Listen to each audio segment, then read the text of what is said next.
con todos los candidatos y candidatas a la alcaldía de Bogotá el año pasado, no recuerdo ya exactamente la fecha, pero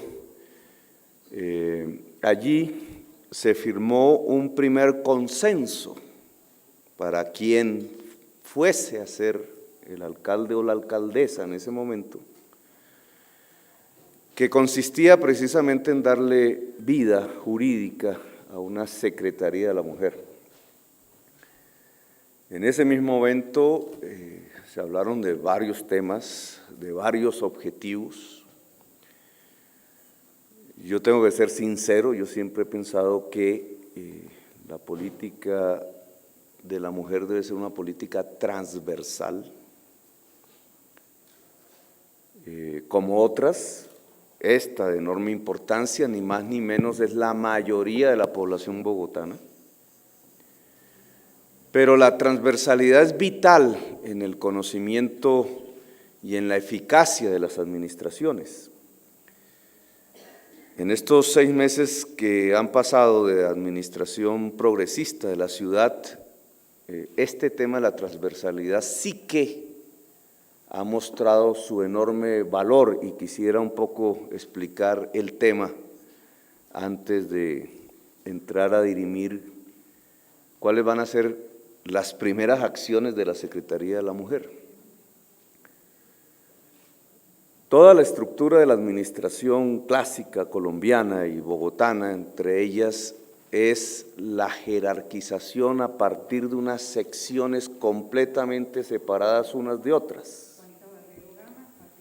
A nivel nacional le llaman los ministerios, a nivel distrital le llaman las secretarías. Es una estructuración administrativa arcaica en realidad. Viene del siglo pasado, en el caso nuestro quizás antes, con las teorías de Weber, de la burocracia jerarquizada en forma de ejército, tal cual un ejército se organiza, tal cual se organiza una burocracia, solo que con títulos diferentes, pero siempre con una cúpula que ordena al resto como si fuese un ejército. Burocracias que hace apenas unos años eran generalmente de hombres. Ese tipo de estructuración que aún se mantiene tanto en los gobiernos de tipo nacional como en los territoriales es ineficaz para resolver una serie de nuevos retos que el siglo XXI demanda, un siglo XXI que tiene una tecnología que a finales del siglo pasado empezó a construirse y que hoy está en pleno auge, que es la tecnología que nos lleva a la organización en red. Son informaciones que hoy no se concentran exclusivamente en una cúpula como antaño. El que tenía la información o el que tiene la información tiene el poder, sino que hoy está en línea, cualquiera puede acceder a ella. Las organizaciones ante estas nuevas tecnologías comunicacionales cada vez son menos piramidales, cada vez son menos autoritarias y cada vez más se organizan en forma de red. Los problemas a los cuales tienen que responder esas organizaciones cada vez son problemas que se resuelven no por una sola entidad, sino por varias. Y es lo que llamamos la transversalidad. Hay muchísimos ejemplos en la administración distrital en este momento que lo demuestran. Por ejemplo, la implementación del SITP no corresponde a una sola secretaría. Allí tiene que intervenir el Instituto de Desarrollo Urbano, allí tiene que intervenir en cierta forma la malla vial, allí tienen que intervenir las alcaldías locales, allí tiene que intervenir la Secretaría de Movilidad, obviamente, allí tiene que intervenir Transmilenio, allí tienen que intervenir los empresarios privados, allí tienen que intervenir la ciudadanía, los usuarios. ¿Cómo sale avante el SITP si alguno de estos factores no participa en el proceso común de construcción? o si solo una sola entidad se encargase de resolver un problema tan complejo como la implementación del SITP. Cuando se miran otro tipo de problemas, aparece exactamente la misma necesidad de políticas transversales. La lucha contra la pobreza es de una sola entidad. La lucha contra la discriminación de grupos vulnerables y discriminados tradicionalmente dentro de nuestra sociedad es de una sola entidad. Nuestra prioridad en el plan de desarrollo recientemente aprobado, Bogotá Humana, la niñez. Podemos decir que atender integralmente a la niñez corresponde a una sola entidad. Cuando vamos a la práctica de resolver problemas de cómo construir jardines infantiles, de qué tipo de profesorado tiene el jardín infantil, de cómo llega la nutrición, de cómo se atiende en la salud en el barrio y en el hogar al bebé, entonces, de cómo le llega el afecto, entonces vamos entendiendo que no se puede construir una política eficaz a partir de una sola secretaría, sino que para este objetivo, por ejemplo, priorizar la atención de la niñez en la ciudad de Bogotá, necesitamos de la Secretaría de Educación, de la Secretaría de Salud, del IDIPRON, de la Secretaría de Integración Social, etcétera, etcétera. Traigo esto a colación porque entonces, en el tema de la Secretaría de la Mujer, ahora que se va a estrenar, ahora que se ha logrado, no se puede perder de vista la transversalidad de la política de la mujer o no sería eficaz. Es decir, una política como acabar la discriminación de género en la ciudad de Bogotá implica el concurso de toda la administración. Y no solamente de la administración, sino de la sociedad misma. No es responsabilidad exclusiva de lo que ahora empieza a llamarse la Secretaría de la Mujer. Es responsabilidad de la totalidad de la administración. Y la persona que se encargará de esta secretaría, pues empezará a tener como su primer gran problema a resolver la transversalidad.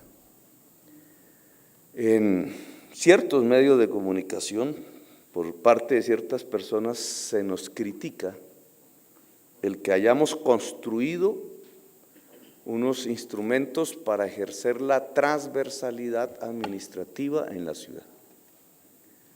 Imitando, hay que decirlo, en donde ha sido exitosa desde hace ya más de una década el experimento, la Presidencia de la República. Creo que fue Virgilio Barco, espero no equivocarme, el que empezó a construir la tesis que los ministerios no podrían ser compartimentos estancos y aislados unos de otros, y empezó a construir unas instancias en el propio Palacio Presidencial que tuvieron diversos nombres, que fueron construyendo políticas transversales. La primera, el Plan Nacional de Rehabilitación, que llevó a la única paz realmente construida en Colombia, finalmente, en ese mismo gobierno. Fue ahí, con ese tipo de institucionalidad transversal, como se pudo hacer. Ese tipo de política la profundizó Pastrana, antes César Gaviria, Pastrana, y ha sido tan eficaz relativamente que aún se mantiene. Le llaman consejerías, tienen diversos nombres, pero la transversalidad demuestra más eficacia que nuestras estructuras tradicionales. Esta Secretaría quiere implementar esto en Bogotá después de varios fracasos en la ciudad de Bogotá. Como lo estamos haciendo con éxito, nos critican. Pero el éxito del Plan de Desarrollo Bogotá Humana Ya depende de que seamos capaces de garantizar que el conjunto de instituciones del distrito se puedan sincronizar para cumplir las metas del plan de desarrollo. Si se sincronizan, tenemos éxito. Si actúan como compartimentos estancos, que eran muy estancos, precisamente por la irrupción del clientelismo político en la ciudad de Bogotá, fracasamos. Y la Secretaría de la Mujer, que ahora nace en este contexto, debe tenerlo muy en cuenta. La Secretaría de la Mujer debe ayudarnos a garantizar una política transversal de lucha contra la discriminación de género en la ciudad de Bogotá. Que tiene, y con esto termino porque no me puedo extender en palabras, que tiene unos primeros actos que debemos cumplirle a la sociedad bogotana. Son muchos los retos, pero hay uno que yo quiero que sea el primero. Lo dialogamos con el fiscal general de la Nación a raíz de los hechos de violencia cometidos contra una mujer en la ciudad de Bogotá, en el Parque Nacional Rosa Elvira Celis. La justicia. ¿Cómo se puede hablar de lucha contra la discriminación si no hay justicia? Podemos hablar de partidas presupuestales, de las casillitas de una secretaría, podemos hablar de retórica, de discursos.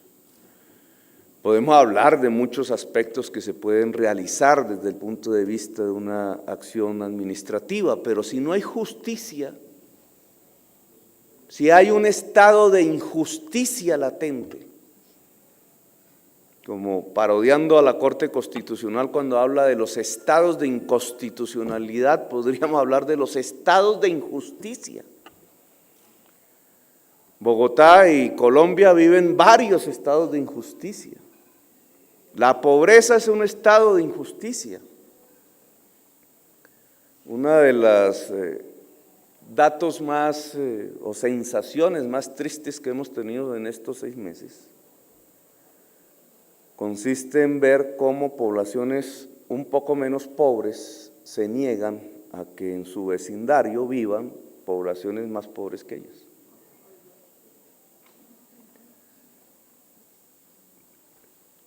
Algún dirigente político se aprovechará de esta circunstancia que aquí menciono, pero en la lucha contra la segregación social, el que los más pobres tengan un espacio para vivir, que no sea en el margen, en el gueto, como hacían los nazis con los judíos, es fundamental.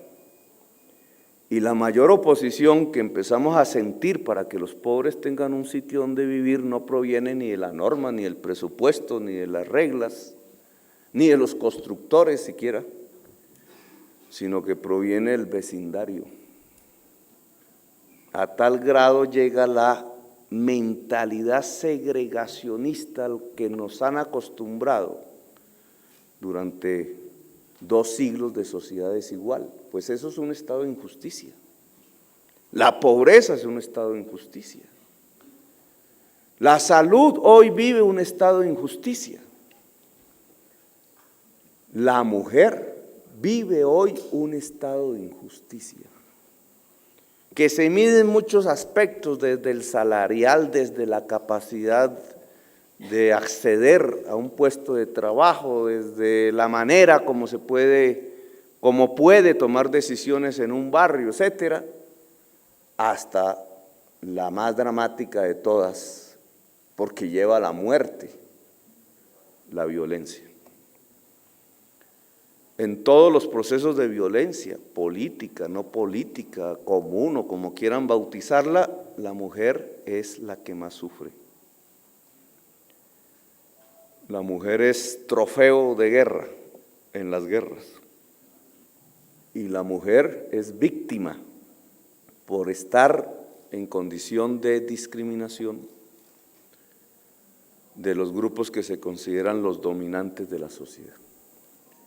La violencia, y la violencia en general en la ciudad de Bogotá no tiene justicia. No hay una justicia para remediar los efectos, las víctimas de la violencia. Apenas balbuceamos algunas iniciativas. Lo que sucedió en la ciudad de Bogotá, que es apenas un caso visible de muchos casos invisibles, es la demostración que cotidianamente centenares de mujeres, quizás miles de mujeres, las cifras exactas no se conocen, sufren violencia del hombre. O en la calle, o en la casa, o en el puesto de trabajo. Violencia que puede ser no sexual muchas veces, pero que también es violencia sexual. Acoso. El solo hecho del acoso en la relación laboral, que lo garantiza, entre otras circunstancias, una relación laboral no laboralizada, sino construida bajo relaciones laborales que llamamos ahora de contratos basura, es violencia. El primer papel de la Secretaría de la Mujer es con la Fiscalía General de la Nación y obviamente con la Alcaldía, reconstruir, fortalecer, potenciar todo el proceso del aparato judicial que permita que la impunidad en caso de la violencia contra la mujer no se presente más en la ciudad de Bogotá. Entre múltiples tareas, esta es fundamental porque es la que permite restablecer el principio de justicia. El que si se comete un delito contra la mujer, se castigue. Y ojalá el que no se llegue a cometer el delito contra la mujer, porque lo podemos prevenir, porque la mujer tiene tal poder en la sociedad bogotana que ha logrado, gracias a ese poder, impedir el delito, no solamente castigar el delito, cosa que ocurrió en el caso de Rosa Elvira, pero no se trata simplemente de castigar el delito, se trata de que no se cometa el delito. Y para que no se cometa el delito contra un grupo poblacional hoy en condiciones de vulnerabilidad por la discriminación social, se necesita que ese grupo tenga poder. Y con esto finalizaría mis palabras.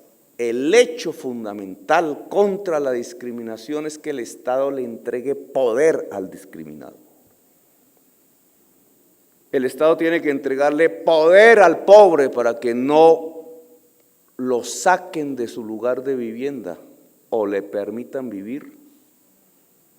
El Estado tiene que entregarle poder al pobre para que el sistema de salud del pobre pueda tener un lugar, un espacio y una financiación en la sociedad. El Estado tiene que entregarle poder al grupo LGBT o a la persona que tiene opción sexual diferente que es discriminada para que no la discriminen. El Estado tiene que entregarle poder a la niñez para que la niñez no sea discriminada. El Estado tiene que entregarle poder al viejo para que el viejo no sea discriminado. E indudablemente, y este es el tema central de una secretaría de la mujer, el Estado tiene que entregarle el poder a la mujer, no solamente a la mujer que va a ser secretaria de la mujer, o a las mujeres funcionarias, o a las mujeres del Consejo Consultivo y sus organizaciones, sino fundamentalmente a la totalidad de las mujeres en la ciudad de Bogotá. ¿Cómo entregarle el poder a la mujer, el poder de decidir en la ciudad, las cosas fundamentales de la ciudad, tanto las de la esquina del barrio, las de la casa, como las del Estado mismo, el gran presupuesto distrital, el gran plan de desarrollo, el plan de ordenamiento territorial. ¿Cuál es la mirada femenina que variaría sustancialmente la mirada masculina del plan de ordenamiento territorial, del ordenamiento del territorio, de las decisiones del Consejo de la Ciudad, de las decisiones de la alcaldía, de las decisiones del barrio, de las decisiones de la casa? Justicia y poder son las dos llaves, las dos palabras claves para que esta Secretaría de la Mujer, que hoy inicia, que tendrá un trámite de estructuración, etcétera, pueda adelantar como las grandes palancas que superen definitivamente el estado de injusticia y el estado de segregación de la mujer, de la sociedad, del poder, del Estado, del barrio, del territorio, de las cosas que permiten vivir con dignidad. Gracias, muy amables. Ahora vamos a escuchar la voz de la mujer. Gracias.